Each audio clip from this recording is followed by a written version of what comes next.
Welcome to the Hettich Poddar Woodworking Institute, now here in Mumbai.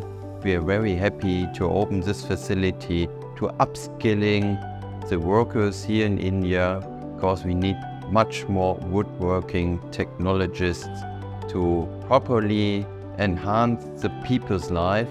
And we use this facility to really massively upskilling the people, hundreds and thousands. And so we are very happy to also open our facility here in Mumbai.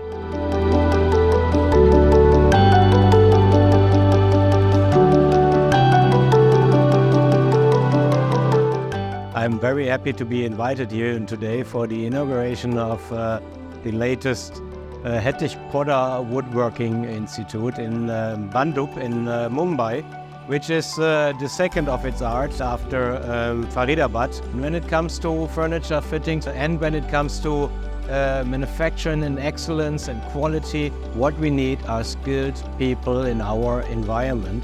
And Hettich Poddar Woodworking Institute is supporting the same.